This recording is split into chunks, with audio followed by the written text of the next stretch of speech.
여러분이 아는 만큼 보인다고요? 22번 지문이 되게 흥미로운 지문인데 1도 흥미없죠, 여러분?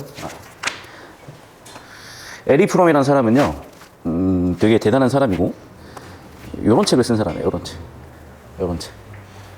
그래서 연애를 잘하시고 싶으신 분들은 오늘 열심히 보세요.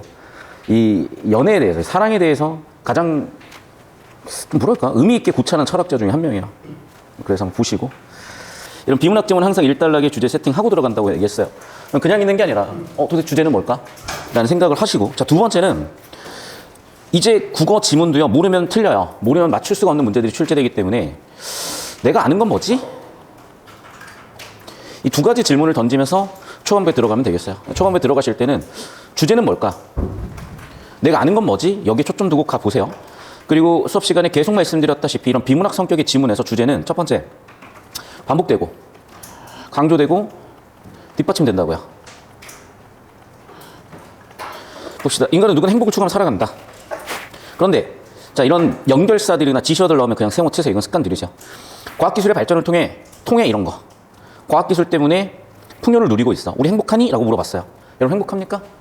여러분 연애 행복하세요? 두 분 연애 행복하신가? 내가 우리 반에서 6개월 안에 연애 못하면 학원 그만 다니게 만든다 그러니까 열심히 연애를 하시는 것 같고, 뭐 보기 좋아요, 여러분. 열심히 하시고, 그 연애하면서 이제 식사하시느라 뭐 수업 한 20-30분씩 늦고 계신 것 같은데, 뭐 알겠습니다. 자, 어쨌든 행복하시냐고, 연애 행복하냐고, 두 분. 현대사회에서 행복에 대해서 고찰한 철학자 에리 프롬이 뭐라고 대답했는지, 글의 주제는 에리 프롬의 행복에 대한 생각이구나. 이렇게 도입이 된 거야. 그러니까 제가 지금, 잘 봐요, 여러분. 일단락에서 내가 현관펜 친 거 말고는 크게 의미는 없어요. 근데 여러분, 이게 의미가 있고, 우리 앞으로 이 글에서 에리 프롬의 행복에 관련된 생각이 중요하다는 것을 짚어내는 능력이 중요하고, 그러려면 일단 기본적으로 텍스트를 읽고 무슨 뜻인지 아는 초중딩 잼민이 때 했던 건 기본적으로 다 되는 거고요. 그 외에 파란색 체크, 제가 색깔별로 써드린 이런 것들이 수학의 풀이 과정이나 공식처럼 작동을 해서 주황색을 남기는 거예요. 그래서 여러분은 일단락을 보고, 아, 이 글의 주제는 에리 프롬의 행복에 관련된 생각이구나. 에리 프롬은 행복에 대해서 어떻게 생각을 했지? 이런 생각을 가지고 가라고요. 그리고 구체적으로 예를 들면 제가 C라고 쓴 건 원인, cause, E라고 쓴 건 effect, 결과예요. 그래서 인과 전개 방식. 그런데 같은 경우는 역접이 아니라 전환의 전개 방식. 이런 것들을 연습하다 보면 우리가 덧셈, 뺄셈, 막 구구단 같은 거 초이 잼민이 때는 열심히 외웠지만 지금 의식하지 않고 바로바로 되잖아요. 그런 느낌으로 되실 겁니다. 자, 2단락 갑니다. 보통의 수능 지문들은, 비문학 지문들은 1단락에서 2단락으로 넘어가는 이 부분이 주제가 세팅된 핫플레이스예요. 줄여서 이렇게 쓴 거니까 알고 계시고, 반복되는 단어가 뭔지 보셔야 돼요. 프롬의 사상. 봐봐. 에리 프롬의 행복에 관련된 것을 프롬의 사상이라고 딱 좁혀놓은 거 보이죠? 그러니까 다시 한번 얘기하지만 비문학이 어려운 게 아니라 아는 만큼 보이는 거예요. 아는 만큼. 여러분이 지금 키로 평생을 살고 싶으면 그렇게 살아도 돼요. 근데 여러분이 키가 더 크고 싶다, 뭐 성장하고 싶다, 그게 지적 성장이든 뭐든지 간에, 내가 지금 뭐 놀 브론즈인데 뭐 챌린저까지 가고 싶다, 그럼 성장을 해야 될 거 아니야. 뭐든지. 성장은 항상 고통을 수반할 때도 많지만 결국 그 끝에는 행복이 있을 거고, 어쨌든 여러분은 지금 익숙하지 않은 것들을 통해서 성장하고 있는 과정이니까 잘 따라오시고요. 자, 봅시다. 그게 먼저 인간관을 먼저 이해해야 된대요. 그래서 먼저 이런 것들 세워칠 거예요. 그래서 먼저 그가 생각한 인간관이 먼저 볼게요. 정리하면 이거야. 에리 프롬이 사람을 뭐라고 생각했을까? 이런 거죠. 그러니까 예를 들면 미국 독립전쟁 시기에 있어서 남부군은 흑인들은 사람이라고 생각하지 않았기 때문에 노예제도를 뭐 주장했을 거고, 마찬가지로 조선시대 양반들도 뭐 백정이나 천민들을 인간이라고 생각하지 않았기 때문에 그렇게 대했을 거란 말이야.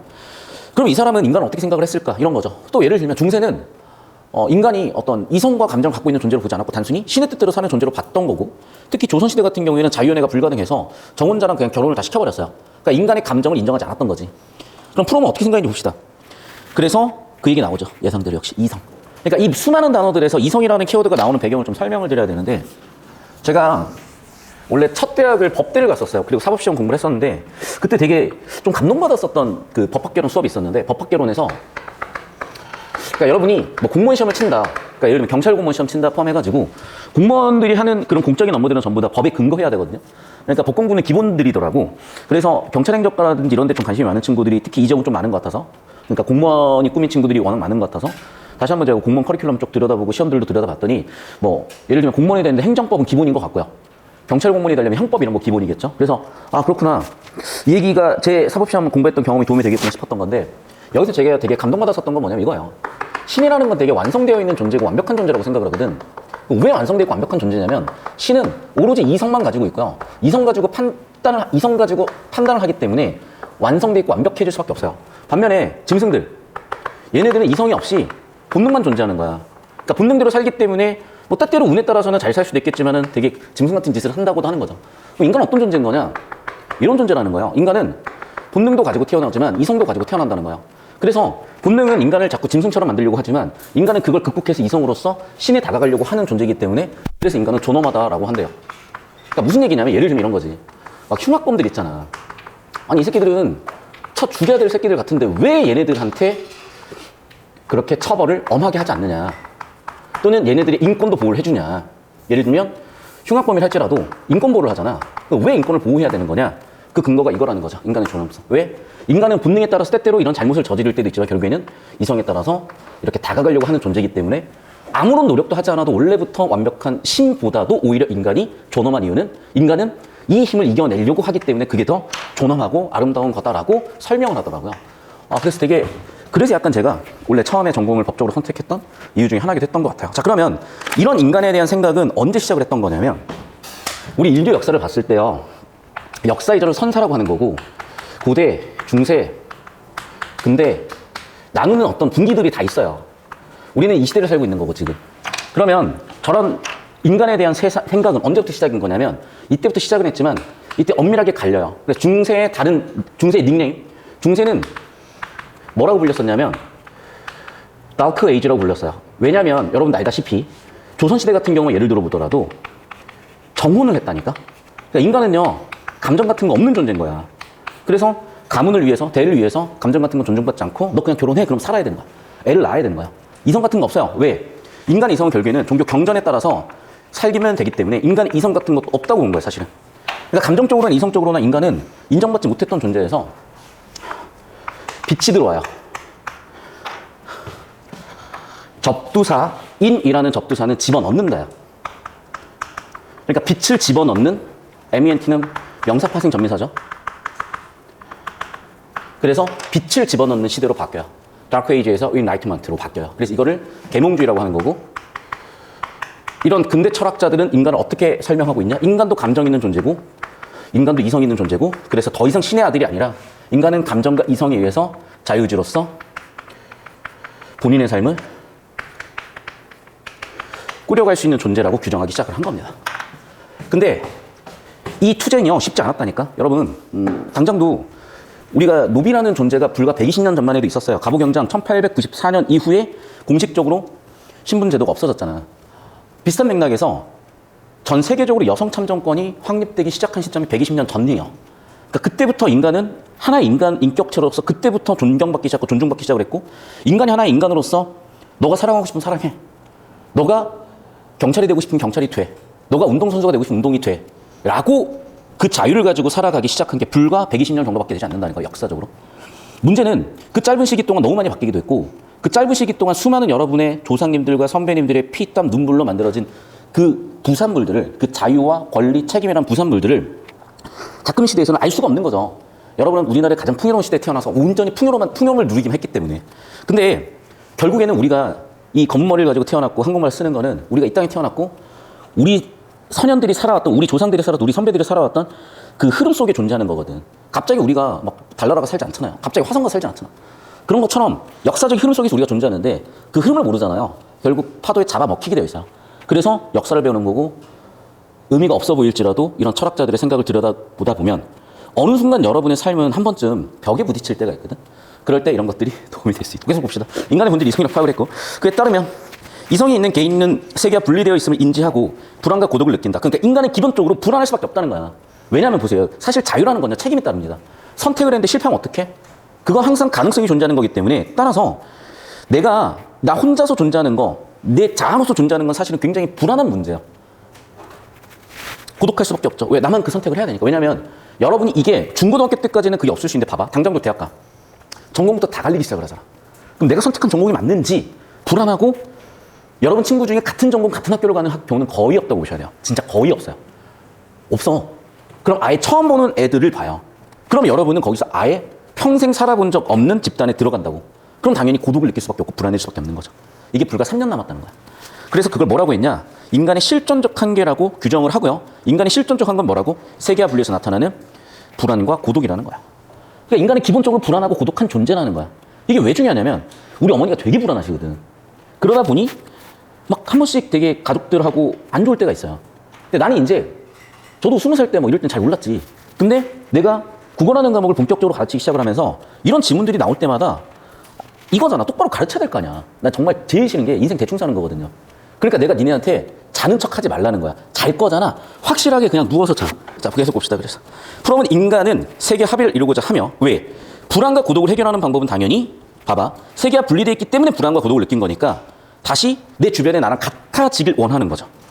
결국에는 그 세계와의 합의를 이루게 되면 불안과 고독이 해결이 되니까 행복을 느낄 수 있다고 본 거예요. 오케이? 계속 봅시다. 앞쪽으로 여기다 갖다 놓고 가시면 됩니다. 그는 인간이 세계와 관계를 맺는 방식을 소유적 실존 양식과 존재적 실존 양식으로 구분하고 어떤 실존 양식을 따르는지에 따라 인간의 사고, 감정, 행동 등이 결정된다고 봤는데 여러분이 아는 만큼 보인다고 내가 저기다 설명을 해드렸기 때문에 인간이란 존재는 감정 있는 존재지? 인간이란 존재는 이성 있는 존재지? 라고 여기를 치환하게 되는 거야. 그럼 인간은 이성과 감정으로서 행동하게 되잖아요. 내가 사랑하니까 맛있는 거 주고 싶잖아. 물론 도라이들 있지. 하정우처럼 이제 그 비스티 보이즈라는 영화를 보면 하정우가 이제 그 사귀던 여자친구 이렇게 뱃빵을 날리면서 사랑한다고 하면서 욕을 해요. 예를 들면. 뭐 되게, 사람의 모습 여러 가지니까. 근데 보통 사람들은 사랑하면 사랑한다고 표현을 하고 뭔가 잘해주려고 하잖아. 그런 거죠. 그러니까 이성과 감정 때문에 행동은 나타나는 거야. 오케이? 자, 그런데 이런 이성, 감정, 행동이라는 것도 결국 뭐로 결정이 된다? 소유적 실존 양식이냐 또는 존재적 실존 양식이냐에 따라서 양상이 달라지겠죠. 먼저 소유적 실존 양식 볼게요. 항상 이렇게 앞단락에서 이어지는 포인트들이 보이면 주목하셔야 됩니다. 하나의 문단은 하나의 소주제를 담고 있고 그 소주제를 세팅하는 방식이기 때문에 자신을 소유물과 동일시함으로써 그러니까 나의 소유물을 나라고 보는 거야. 예를 들면 제가 딱 이렇게 신발을 사러 갔는데 제가 호랑이를 좋아해요. 마침 올해가 호랑이 되냐? 맞나? 그래서 약간 이렇게 한정판으로 호랑이 그려진 게 나타나서 씨발 나는 베인 호랑이 이러면서 야 호랑이는 사야 돼 이렇게 한 거예요. 사실 이때 내가 살 때 돈이 진짜 존나 없었거든. 그런데 어쨌든 야 호랑이는 사야 돼 라면서 내가 산 거야. 예를 들면 즉 나의 소유물과 나를 동일시할 수 있는 거죠. 여러분 보면은 그렇게 애플을 사. 미안해 근데 뭐 그냥 얘기할게. 보통 여자애들은 애플이야. 여자애들은 애플이야. 남자애들은 뭐 씨발 갤럭시 뭐 상관없어. 남자애들 핸드폰 있는지도 모르겠어 내가 볼 때. 아무튼 봐. 그러면 나의 소유물과 나를 동일시하는 거라고 이런 게 예를 들자면 나라는 캐릭터를 나는 애플을 사는 사람이야. 나는 애플을 쓰는 사람이야. 나는 애플을 들고 스타벅스를 가지고 예를 들면 이런 느낌이야. 오케이? 그래서 자신을 소유물과 동일시해서 세계와 일체감을 느끼는 게 소유로서 실존을 한다. 소유로서 실존을 한다. 내가 뭘 가짐으로써 실존을 한다. 근데 더 읽어봐야 되겠지만 소유물이라는 건 이런 구체 사물이 될 수도 있겠지만 예를 들면 이런 거죠. 서울대라는 거는 구체적인 사물은 아니잖아. 그런데 나는 서울대 나온 누구예요? 라고 얘기하는 것 자체도 어떻게 보면 소유적 실존 양식이 일부 있을 것 같거든요. 한번 더 읽어볼게요. 소유적 실존 양식 안에 사람들은 소유를 통해 감각적 욕망을 충족시킬 수 있다. 그러니까 사실은 그런 거지. 내가 좋은 대학을 가서 나 서울대 다녀. 나 고려대 다녀. 이렇게 나 만족해. 이런 예시가 될 수도 있을 것 같고 또는 아이폰 샀어. 아이폰 지금 14 나왔는데 사야지. 샀어. 너무 행복해. 뭐 이런 게 될 수도 있을 것 같아요. 욕망이 충족된 후에도 소유에 대한 탐욕을 느낀다. 내가 이미 아이폰 13을 샀는데 14가 나오니까 또 사고 싶고 뭐 이러다가 뭐 한 50억까지 사겠죠? 그런 것처럼 욕망이 충족되었지만 계속해서 탐욕을 느낀다는 거야. 왜? 이유가 뭔데? 자신과 세계 합일이 나와 세계 합이란 이 개념이 내가 소유한 것에 의해서 결정되기 때문에 계속해서 가져야가 되나 봐요. 그래서 정리하면 이런 탐욕은 소유물을 차지해야 되는데 항상 자원은 한정적이잖아요. 그러니까 경쟁을 가져오고 폭력의 욕구도 생기고 불안감도 만드나 봐. 그 첫 번째 왜? 소유물은 한정돼 있으니까 경쟁해야 되고 차은우는 한 명이잖아. 그럼 차은우 한 명 사귀기 위해서 100명 1000명이 싸울 거 아니야. 두 번째 그러다 보면은 서로 네가 못생겼니 내가 못생겼냐면 싸울 수도 있는 거고 차은우 나 차고 다른 여자 만나면 어떡하지? 라는 불안감을 불러일으킬 수도 있다는 거야. 그래서 소유전 실종량의 사람들은 더 많이 소유하는 것, 자신 소유를 지키며 타인의 소유를 빼는 권력 등을 차지하려고 한대요. 결과적으로 이런 것들이 결과지만 또 다른 이유가 돼서 사람들은 더 많이 소유하려고 하고 결과적으로 권력도 찾으려고 한다. 그러니까 당연히 비판받을 수밖에 없는 거죠. 다만 봐봐. 이게 아나지만이라는 역자 왜 나온 거냐?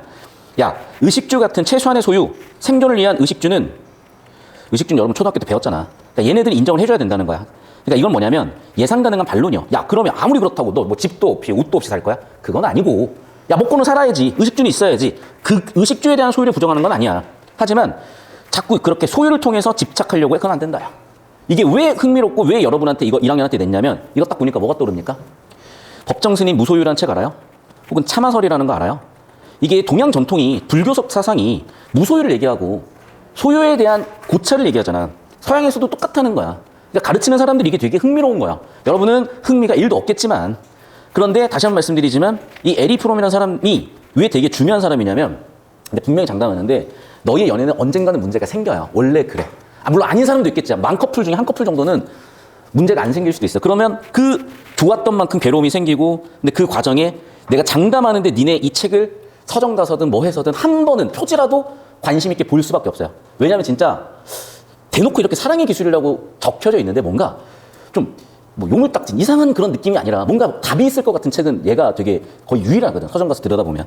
어쨌든 그런 에리 프롬의 생각들이고 에리 프롬의 사상들이 녹아져 있는 그런 저서들과 관련지어 봤을 때 이게 되게 기본 중에 기본이거든요. 여러분한테 이런 거를 되게 평가원에서나 아니면 이걸 출제한 선생님들이 되게 그런 고민을 가지고 잘 내신 것 같습니다. 계속 보겠습니다. 프롬이 보기에 이런 욕망에는 포화점이 없다. 이미 소유한 것은 더 이상 충족감을 줄 수 없어. 그래. 내가 보통 이거야. 고백하기 전이 제일 좋지. 고백하고 딱 사귀면 물론 더 좋을 수 있어. 더 좋을 수 있는데 어느 순간 건태기가 온다고. 사랑도. 어느 순간 와요. 쌤 저희는 건태기가 없는데. 그럼 그렇게 사시고. 그런데 언젠가는 건태기가 와요. 언젠가는. 즉 이미 소유한 것은 결국 녹색이야. 이미 소유한 것은 충족감을 줄 수 없고 결과적으로 그런 소유를 통해서는 근원적 불안, 외로움이 있을 수가 없다. 그러니까 자꾸 뭐냐 이런 거야. 연애를 할 때 사랑을 할 때 상대방을 소유해서 행복하려고 하면 안 된다. 무슨 얘기라는 거냐면 막 서로 막 집착하고 연락 안 돼. 야 너 나를 위해서 이거 못 해줘. 야 막 이런 거 있어. 왜 그러냐? 상대방을 소유해서 상대방의 감정을 소유하든 상대방의 시간을 소유하든 상대방의 집중력을 소유하든 상대방을 소유해서 내가 행복해지려고 하는 거잖아. 안 된다는 거야 그거는. 안 된다고. 이게 되게 괜찮은 고찰이라니까. 그러니까 내가 사랑해서 괴로워지는 이유가 뭐라고? 상대방을 소유하려고 한다고. 상대방의 감정을 소유하려고 하고 상대방의 시간을 소유하려고 하고 상대방의 관심을 소유하려고 한다고.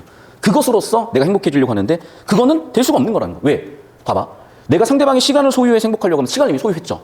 이미 그게 익숙해져 버려. 그러면 더 이상 행복해질 수 방법이 없어. 그러면 이제 상대방의 관심을 소유하려고 해. 관심을 소유해서. 더 이상 행복해질 수가 없어. 이런 식으로 끝도 없이 소유하려고 한다는 얘기예요. 그리고 아직은 여러분이 잘 모를 수도 있어. 왜냐하면 충분히 겪어보지 않았으니까. 선생님 저 연애 많이 해봤는데요. 그렇다고 니네가 연애를 한 100번 하진 않았을 거 아니야. 근데 하다 보면 물론 100번 하는 사람 많지 않겠지만 하다 보면 어느 순간 내가 괴로운 이유가 저 사람, 내가 사랑하는 저 사람을 내가 소유하려고 했구나. 저 사람을 소유하려고 한다는 게 무슨 얘기냐면 저 사람의 관심을, 저 사람의 시간을, 저 사람의 감정을, 저 사람의 심지어 내가 생각까지도 내 것으로 만들려고 했구나. 그래서 내가 괴로워지는 거구나 라고 사실 느낄 수도 있다는 거예요. 뭐 그렇다고. 제 생각이고 프롬의 생각이니까 그런 거도 합시다. 자, 그래서 이러한 소유 방식이 아닌 존재적 실존 양식. 너 그렇게 살면 피곤하지? 그래서 존재적으로 살아보자라고 얘기한 겁니다. 봅시다. 존재적 실존 양식은 소유에서 벗어나 세계와 합일이 되는 거래. 무슨 얘기일까? 세계 합일을 이루기 위해서 이성적 능력을 생산적으로 사용해야 된다. 뭐 당연한 얘기인 것 같고. 이때 생산적이라는 단어가 뭐냐? 물건을 만들어내는 것이 아니라 내면의 능동적인 상태야. 그러니까 그게 뭐냐고. 자, 예를 들어 볼게요. 시를 읽어. 의미를 깊이 있게 고민하는 사람의 내면에는 능동적 작용이 일어나고 있다고 보았다. 여러분, 이거는요, 당장 여러분이 굉장히 능동적으로 사는 거야. 자, 무슨 얘기냐면 이런 거야. 우리가 아무 생각 없이 인스타 이렇게 굴러봐. 이건 능동적이 아니라 수동적인 거야. 근데 예를 들면 여러분이 인스타를 쭉 보다가 자기가 거기다 뭐 덧붙인다든지 뭔가 변형을 한다든지 뭘 만들어 본다든지 아니면 예를 들면 이런 거지. 아무 생각 없이 흘러나오는 음악을 듣고 있는 사람이 있을 수도 있겠지만은 듣다가 내가 비트를 찍어 본다든지 이런 게 다 능동적 작용이잖아. 여러분이 게임 유튜브를 봐. 수동적이지. 그럼 뭐 훈수를 준다니까 옆에다가 뭐 그렇게 하는 거 아니라고. 그럼 그 사람이 그렇게 합니까? 그냥 뭐냐면 여러분이 실제로 게임을 해야 그게 능동적인 거라고. 그 정리하면 이런 거예요. 에리 프롬이 생각하는 해법은 뭐냐? 능동적으로 살아가 보라는 거예요. 능동적으로. 계속 볼게요. 존재의 실존 양식 안에 사람들이 자신이 세계와 긴밀하게 결합되어 있다고 느낌으로 가진 것을 이룰 수 있다는 불안에 시달리지 않는다. 자, 무슨 얘기냐? 이 존재적 실존 양식으로 사는 사람들은 능동적으로 살아요. 그럼 능동적으로 살다 보면 어떤 상황에서든 내가 결국 나와 세계를 관련 짓게 돼. 어떤 형태로든. 맞잖아. 예를 들면 봐봐. 너희가 BJ 뭐 보는지 모르겠어. 스트리머 보는지 모르겠어. 그런데 나는 솔직히 그 보고 있는 사람 이해가 하나도 안 되거든요. 별풍을 막 몇천만 원씩 쓰고 이런 사람들 하나도 이해가 안 돼. 근데 한편으로 보니까 그 별풍을 쏴주면은 리액션이 있어. 그런 거잖아. 무슨 얘기냐면 내가 그 사람과 소통했다 해서 오는 만족이에요. 행복이라고. 마찬가지야. 비슷한 거야. 잘 들어. 너희가 기본적인 삶의 자체를 능동적으로 살아가면 어떤 상태에서든 세계에서 소외되는 게 아니라 아싸가 되는 게 아니라 나와 세계를 관련 지을 수 있게 돼요. 인싸가 될 수 있다고요. 그러면 더 이상의 소외가 없는 거야. 그리고 그렇게 삶의 습관이 갖춰진 사람들은 계속해서 나한테 일어날 일들은 소외가 아니라 결합이고 인싸의 삶을 살게 될 거라는 게 명확해지는 거야. 그러니까 되게 본인 스스로 편해지는 거죠. 왜? 나는 소외되지 않을 거니까. 그 얘기예요. 그래서 결과적으로 어떻게 계속해서 결합되어 있다고 느끼는 거고 그러니까 불안하지 않는 거고 그러니까 사람들만 만나면 행복하고 기분 좋고 한 거지. 그러면서 어떻게? 이때 사람들은 타인을 사랑하고 자신이 나눈 것들을 나눔으로써 이렇게 다른 사람을 도와주려고도 한대요. 그게 행복이다. 그게 행복이다. 이런 얘기다. 그러니까 기부하는 사람들 이해가 안 되잖아. 이걸로 충분히 설명이 되죠. 파타고니아인가? 되게 약간 뭐랄까 그 브랜드에서, 그러니까 옷 브랜드에서 되게 좀 미국의 뭐 실리콘밸리나 아니면 그 월스트리트에서 일하는 그런 금융가에서 일하는 사람들이 되게 좋아하는 그런 옷이 있어요. 기업 가치가 한 4조 정도 되는 것 같은데 그걸 전액을 기부를 했대. 그 사람이 뭐라 그랬냐? 나는 사람들한테 기부한 게 아니라 뭐 자연에 기부했다 그런 얘기를 했었나? 그래서 뭐냐면 그런 사람들이 이런 생각을 가지고 살아가는 거 아닌가? 왜냐면 봐봐. 그 사람이 전 재산을 기부했어. 진짜 그런 경우는 드물어요. 아예 전 재산을 기부했어. 근데 우리가 상상이 힘들죠. 너희가 가지고 있는 걸 누구한테 준다는 거는 쉽지 않잖아요. 당장도 이 핸드폰 나 절대 누구한테 주기 싫어. 예를 들면 이 호랑이 이 구찌 신발 이거 절대 줄 수 없어. 왜? 나는 소유물과 나를 동일시하기 때문이겠지. 그런데 그 사람들은 이미 그 단계를 넘어가 버린 거야. 이미 그 단계를 넘어가 버린 거야. 그러니까 이게 사실 쉬운 문제는 아니야. 그러니까 여러분 너무 앞서서 성장하려고 할 필요는 없어요. 다만 이걸 들어놓고 인생을 살다 보면 어느 순간 아 이게 이 말이었나? 여러분 삶의 방식대로 재해석해서 여러분의 삶을 살게 될 겁니다. 자, 마지막 5단락 볼게요. 한편 프롬에 따르면 두 실존 양식에서 우리가 일상생활에 사용하는 물건과 지식 사상들이 모두 그 대상으로 나타난다. 내가 아까 얘기했던 별풍과도 관련지을 수 있다는 게 이런 겁니다. 예를 들어서 소유적 실존 양식을 따는 사람들에게 학습은 권력 추구의 수단이 되지만 나 그러니까 씨발 서울 가가지고 나 떵떵거리면 살 거야. 이런 거죠. 예를 들면 존재적 실존 양식을 따는 사람들에게는 나 배우면서 공부가 잘 되고 재밌네? 약간 이런 느낌이 될 수 있다는 거죠. 그래서 여기까지 정리. 그러니까 마지막 단락은 여러분한테 던지는 메시지였던 거죠.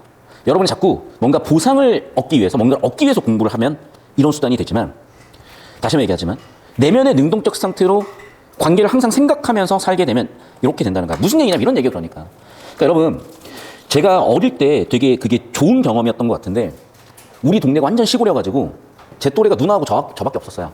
그러니까 저는 주변에 친구가 아예 없었어. 그러면 존나 불쌍한 얘기인 것 같긴 한데 괜찮아. 난 친구 없어도 괜찮으니까 자꾸 게임할 때 친구 없냐 이런 얘기 하지 마시고 나는 그 데미지 안 받아요. 나는 좀 웃긴데 다리 친구였고 자연의 친구였어요. 무리 친구였고 웃긴데 예를 들면 무슨 얘기냐면 내가 능동적으로 왜냐면 봐봐. 사람과 사람은 내 마음대로 할 수가 없어요. 내 친구를 내 마음대로 할 수가 없다니까. 걔도 자기 생각이 있는데 그러니까 무슨 얘기냐. 나와 세계와의 관계가 특히 나와 자연이었다면요. 훨씬 우리가 능동적으로 세계와의 결합이 되는 것 같다. 훨씬 그 장애물이 덜한 것 같아요. 근데 인간이라는 존재는 각각의 생각을 가지고 살아가기 때문에 나와 이 존재가 긴밀하게 결합되거나 능동적으로 결합하기가 어려울 수 있어요. 특히 중학교 때는 너희가 막 이런 거 이제 좀 잘 패는 애들이 맘대로 해버리잖아. 좀 그게 정의롭지 않은 것 같아서 얘기를 하려고 하다가도 맞는 게 두려우니까 얘기를 못 하잖아. 예를 들면. 그럼 무슨 얘기냐? 내가 능동적으로 그 상황을 받아들이는 게 아니라 수동적으로 맞기 싫어서, 욕먹기 싫어서, 일진한테 찢기기 싫어서 저 찐따가 내 대신 맞아주고 있으니까 내가 저 찐따를 말려주다가 내가 더 찐따가 되면 난 더 병신되니까 그게 싫어서 사실은 침묵하는 것도 있단 말이야. 굉장히 수동적인 상태인 거죠. 근데 그런 인간들이 제거되고 오로지 자연만 있게 되면은 자연과 나를 되게 능동적으로 긴밀하게 결합시키면서 세상을 받아들이는 연습이 됐었던 것 같아. 그 어린 시절에. 그러다 보니까 좀 남들과 다른 삶을 살게 된 것 같고 물론 나라고 소유적 실존 양식을 살아가지 않는 건 아닌 것 같아. 일부 소유적 실존 양식으로 살아가고 또 일부 존재적 실존 양식으로서 살아가는 것 같아요. 어쨌든 여기 마지막 단락에 얘기하고 싶은 거는 그런 것처럼 여러분한테 고민할 거리들을 던져줬고 여러분이 살아가는 이유를 공부하는 이유를 찾아보라는 거예요. 물론 약간 세상 물정 모르는 얘기지. 사실 꼰대들은요. 학생의 학이 뭐냐면 배울 학자인 거야. 그러니까 학생은 기본적으로 공부하는 사람들이라고 생각을 하기 때문에 너희가 학습에 관심이 많지 이러고 있는 거야. 니는 공부 하나도 관심이 없잖아 사실은. 하나도까지는 아니더라도. 근데 학습으로 초점화 시켜주는 게 이거. 왜? 갑자기 여기서 게임 얘기를 하겠어요. 뭐 연애 얘기를 하겠어요. 갑자기 여기서 무슨 뭐 힙합 얘기를 하겠어요. 학교인데 그래도. 물론 이제 우리가 힙합을 국악처럼 가르쳐야 되는 상황이라면 그렇게 하겠지. 근데 그게 아니잖아. 따라서 어쨌든 여러분한테 교육적 유미적 특성으로는 이 정도 정리하지 않았을까. 자 그럼 보세요. 여러분이 그냥 봤을 때는 잘 이해가 안 됐을 수 있겠지만 제가 흐름 배경을 잡아드리고 주제구조 정보 처리 방식을 적용해서 보니까 느낌은 왔죠. 자, 1단락 주제는 에리 프롬의 행복에 대한 생각. 어떻게 봤다? 일단 인간은 이성적 존재인데 인간은 기본적으로 세계가 분리됨을 느낄 때 불안해지고 고독해진다. 맞잖아. 뭐 예를 들면 여러분 20명 반 안에서 한 명도 나랑 얘기를 안 해준다고 생각을 해봐. 얼마나 이렇게 불안하겠어요. 고독하겠고. 그러니까 즉 세계가 분리되어 있으면 되게 불안하다는 거야. 근데 결국 인간은 혼자거든. 그게 한계라는 거야. 그래서 인간은 어떻게 해결할 거냐? 20명 중에 친구들이 생기기 시작하면서 덜 불안해지고 덜 고독해지는 거고 그 과정에서 행복을 느끼는 건데 좀 더 구체적으로는 내가 뭔가를 소유함으로써 행복해질 수도 있겠지만 능동적으로 세계와의 관계를 맺으면서 행복해질 수 있다는 거야. 그 얘기야. 그래서 여러분이 앞으로 세상을 매 순간순간을 이 지문 하나를 이 오기 싫었던 학원을 정말 7시에 가기 싫어서 어떻게든 뭐 꾸역꾸역 밥도 뭐 좀 이렇게 늦게 오는 이런 수동적인 자세에서 어떻게 바뀔 수 있을지 또는 어떻게 시간들을 대해야 되는지 알려주는 그런 질문 아니었을까? 그냥 혼자 주저주저 떠들긴 했지만은 여러분한테 느낌을 주는 건 있었을 것 같아서. 자, 일단 지문은 이제 마지막 단락까지 봐야 될 게 있고 6단락 가봅시다. 자, 그러면 프롬은 현대사회 행복 문제를 어떻게 진단했을까? 현대인은 물질적 풍요를 통한 감각적 욕망의 충족을 누리고 있지만, 즉 기억의 행복은 되는 거죠.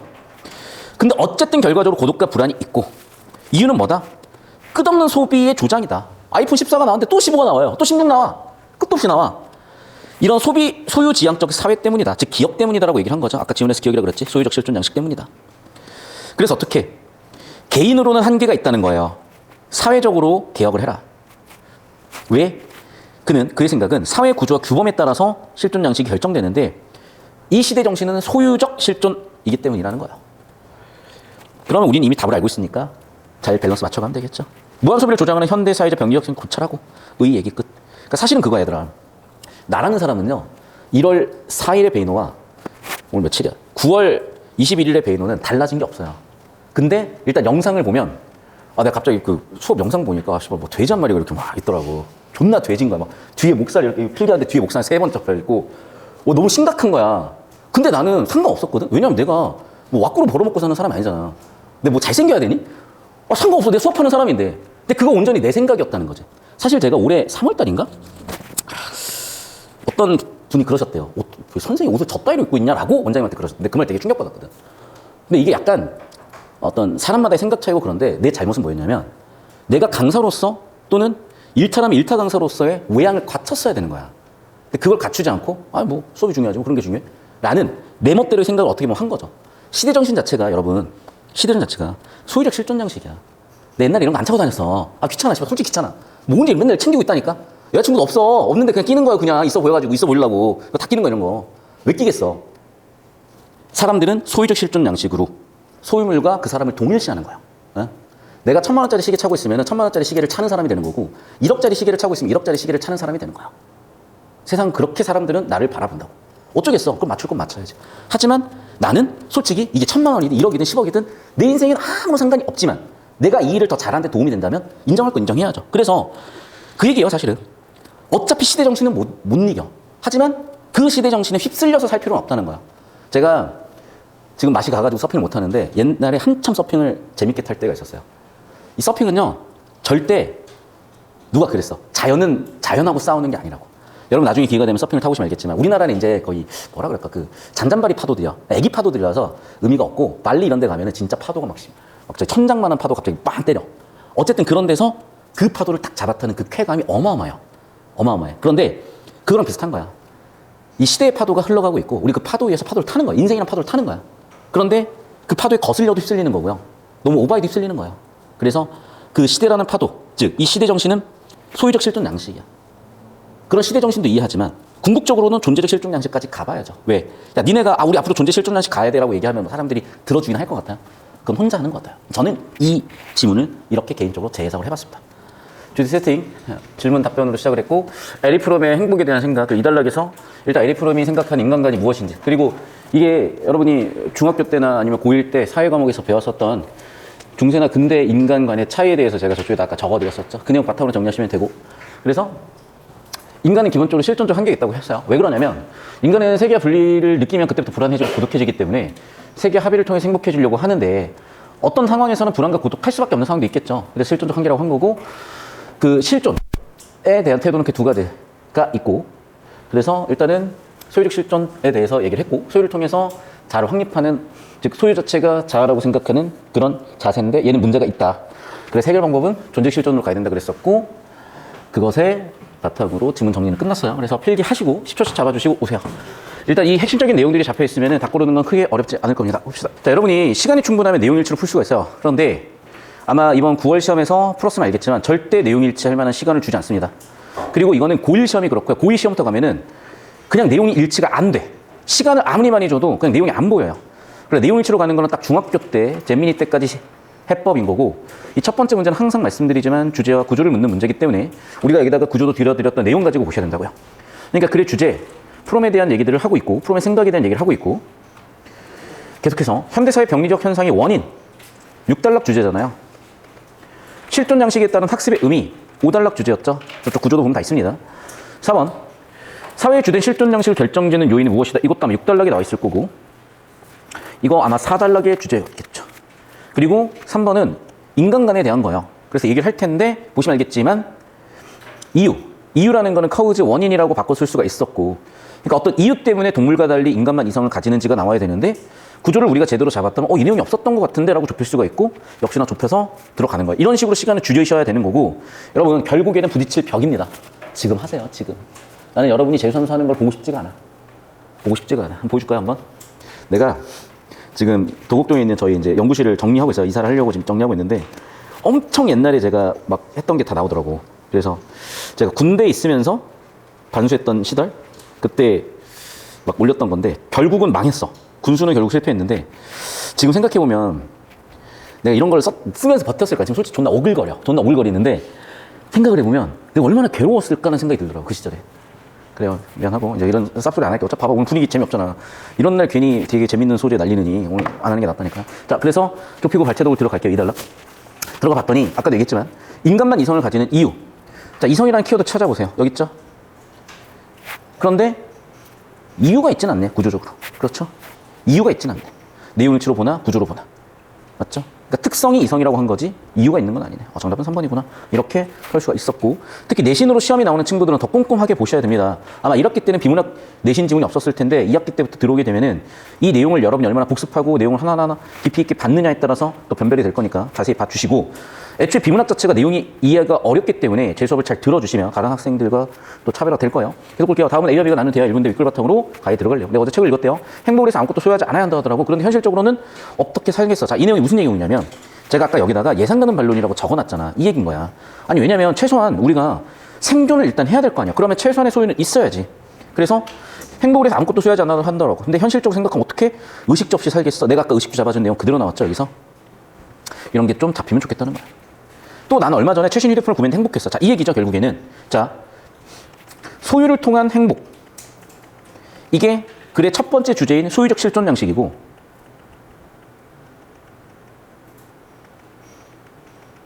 그런데 여기 보면은 그거는 안 된다라고 나와 있으니까 이 책에 나와 있는 주장은 이에 대한 반박이죠. 그런데 이 글 쓴 사람은 야 그게 되겠어? 라고 하면서 물음표지만 실제로는 반박이죠. 이 주장에 대한 반박이죠. 첫 번째 반박 근거는 뭐라고? 야 의식주 어떻게 할 거야? 두 번째 내 경험 어떻게 할 거야? 라고 하면서 소유를 통한 행복에 대해서 주장하는 복이라고 봐야 되겠어요. 자 그러면 이런 소유를 통한 행복이라는 이 A의 주장에 대해서 프롬은 뭐라고 반박했냐고요. 됐죠? 결국 이 내용이 이렇게 해석이 되는 거고 우리가 구조 잡아드렸었던 내용 가지고 볼 수 있겠습니다. 정답 바로 2번으로 좁힐게요. 이유는 왜 그러냐? 기본적 소유는 불가피한 거라고 예상 가능 반론을 인정했잖아. 자 보세요. 제가 여기서 좀 이런 전개 방식이 특이하기 때문에 짚어드리는 부분인데 이렇게 뭔가 자기가 주장을 하던데 예상되는 반론을 세팅을 해놓고 거기에 대한 재반박 근거 세팅해주는 이런 전개 방식이 되게 중요해요. 잠깐 설명을 할게요. 얘들아. 여러분이 시기별로 성장이 있어요. 여러분이 기억은 안 나겠지만 제가 이제 조카가 기어다니다가 걷다가 이제 뛰는 모습을 보는데 얘가 일어서려고 엄청 많은 시도를 하고 많이 넘어지기도 하는 모습들을 봤고 그 성장하는 모습들에서 다시 한번 성장이 끝나버린 저의 삶에서 또 성장하는 방법들을 찾기도 하는데 여러분 대학을 가잖아. 왜 가는지 알고 가야지. 그 얘기 하잖아요. 계속. 왜 가는지 알고 하라고. 왜 가는지 알고 하라고. 대학을 가잖아요. 그러니까 학위라는 게 나와. 근데 학위는 그냥 나오는 게 아니라 논문이라는 걸 써야 돼요. 논문이라는 건 뭐냐면 논리적인 글이잖아. 그러니까 논리적이라는 건 여러분 주장이 있고 근거가 있으면 논리가 생겨요. 근데 문제는 뭐냐면 이 논리가 더 단단하기 위해서는 이 주장과 근거에 대해서 비판들이 있을 수 있는 거야. 그런데 논문을 쓰는 사람은 당연히 내 주장과 근거에 예상되는 비판이 있어요. 그 예상되는 비판을 써놓고 다시 한번 재반박을 해줘야 돼요. 그래서 예전에 문과 논술에서 서울대는 이게 없으면 감점이었다고요. 연세대는 이게 있으면 가점이었어요. 이게 기본적인 여러분이 대학에서 가서 할 일이거든. 다시 한번 얘기하지만 주장과 근거로서 논리를 만들고 이 논리를 더 단단하기 위해서 예상되는 비판에 대해서 재반박해주는 이 구조. 그래서 여러분 1학년이기 때문에 기본적으로 이런 세팅을 계속 해주는 거예요. 예상 가능 반론 던지고 재반박에 대한 근거까지. 이런 사고방식이 되게 중요한 사고방식이기 때문에 계속해서 정리해드린 거고, 그래서는 에리 프롬이 이런 논박을 펼쳤고, 특히 보기에 나와 있는 야, 의식주 없이 어떻게 살아? 라는 논박이 또 있으니 의식주 오케이, 난 그건 인정해줘. 하지만 소유로서 결국 행복해질 수는 없어 라고 기억을 비판하죠. 그래서 그 문제에 대한 대안으로서 니은, 존재적 실존 양식을 주장하는 거고, 이게 정확하게 에리 프롬의 농박 구조였기 때문에 정답 2번으로 설계가 된 겁니다. 계속 볼게요. 필기하시고 좀 이따 필기 시간 또 드리겠습니다. 캡처해서 올려드리고. 기억 니은에 대한 이해. 자, 이런 문제는 한 절반 이상은 비교 대조 문제라고 보시면 돼요. 또는 대부분은 주제나 구조를 잡으면 풀리는 유형이라고 생각하시면 돼요. 역시나 그렇죠. 기억, 소유적 실존 양식이고 니은, 존재적 실존 양식이에요. 그러니까 당연히 기억, 소유적 실존 양식에 대한 질문을 할 것이고, 소유에 대한 탐욕이 있죠. 소유로 인한 탐욕이 있죠. 그 탐욕 때문에 당연히 왜? 세상의 물건은 재화는 한정돼 있다니까. 그러니까 한정된 재화를 차지하기 위해서 당연히 경쟁심 불러일으키고 그게 불행으로 이어지잖아. 1번 당연히 괜찮고, 2번 우리가 권력을 갖게 되면 그 권력 가지고 부를 분배할 수 있잖아요. 또는 권력욕 자체를 충족할 수 있게 되잖아. 이 내용도 역시 필기 내용으로 있는 내용이니까 필기 비교해서 보시고, 정답은 3번이에요. 왜냐하면 이 3번, 이 4단락에서 주제로 세팅한 내용이 뭐냐면 생산성인데, 이 생산성에 대해서는 프로덕트의 생산성이 아니라 프로덕트의 생산성이 아니라 능동성이라고 봤어요. 능동성. 능동적 관계 맺음이라고 봤다고요. 자, 그래서 이 부분이 이상했기 때문에 이 부분을 좁히고 발차도 들어갈 거고, 그래서 4단락 들어가서 보시면 알겠지만 나오죠. 이 생산성, 생산적이라는 건 뭐냐? 프로덕트가 아니라 능동적 상태라고 얘기했어요. 그래서 이 생산성이라는 개념이 중요한 개념이었구나 다시 한번 확인할 수 있었고, 정답은 생산성이라는 게, 생산적이라는 게 이 지문에서는 프로덕트가 아니라 능동적 관계 맺음이구나 보실 수 있었겠죠. 자, 필기 시간 좀 이따 드릴 테니까 쭉쭉 넘어가겠습니다. 인간의 본질은 이성이 탁월하게 실현된 상태가 덕이고, 덕이 구현된 상태가 행복이다. 그러니까 이게 존나 재미없겠지만 니네 사탐에서 배우는 내용이 다 이런 내용이에요. 뭐 생현, 윤사, 아니 고1 때 배우는 사회들. 그러니까 다시 한번 얘기하면은 옛날 사람들부터 다 이성을 되게 고귀한 걸로 본 거예요. 그래서 이성이 실현되면 덕이고, 그 덕이 실현되면 행복하다고 본 거예요. 그럼 행복은 다시 세 가지가 있대요. 첫 번째, 감각적 욕망. 우리가 맛있는 걸 먹었어. 치킨 먹었어. 행복해. 이런 걸 얘기하는 거야. 치킨 먹고 싶다. 자, 하지만 이것은 찰나이면 지나칠 경우 거부감을 준다. 그렇죠. 치킨 너무 배 터지게 먹으면 갑자기 막 속이 토할 것 같고 그런 느낌이구나. 즉, 감각적 욕망은 한계가 있군요. 마이너스 1, 마이너스 2. 단점을 이렇게 마이너스로 적었습니다. 두 번째는요, 사회적 책임을 지는 시민으로서 정치적 행복이 있대요. 무슨 얘기일까? 이때 인간의 덕은 공동체 훈육을 통해 개발되므로 인간은 사회를 떠나 행복할 수 없다. 자, 이거 정지민이가 나한테 사회 질문했던 것 같은데, 여러분 사회 교과서 보니까 상당히 괜찮은 소재가 있더라고요. 무슨 얘기냐면 이렇게 두 개를 나눠놓고 개인적 삶과 그 다음에 공동체적 삶에 대한 얘기를 하더라고. 그래서 이 밸런스가 사실 중요한 거거든요. 여기 어딘가에. 그러니까 사람은요, 항상 정규분포로 살아. 그러니까 여러분 이 극단으로 가면 완전 개인주의자인 거지. 그럼 사회 법도 다 필요 없는 거야. 이렇게만 가면 완전히 궁극주의인 거죠. 완전히 전체주의인 거죠. 그럼 개인은 없어. 개인의 이성, 이상, 감정 하나도 없어. 그냥 국가를 위해서, 집단을 위해서 나를 희생해야 되는 그런 관점이 될 수도 있는 거야.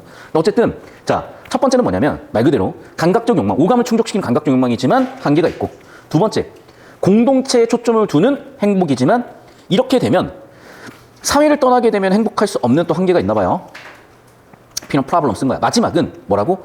이성적 사고를 통해 세상의 질서를 깨닫는, 즉 깨닫는 사람이 되어서 행복해질 수 있다는 거야.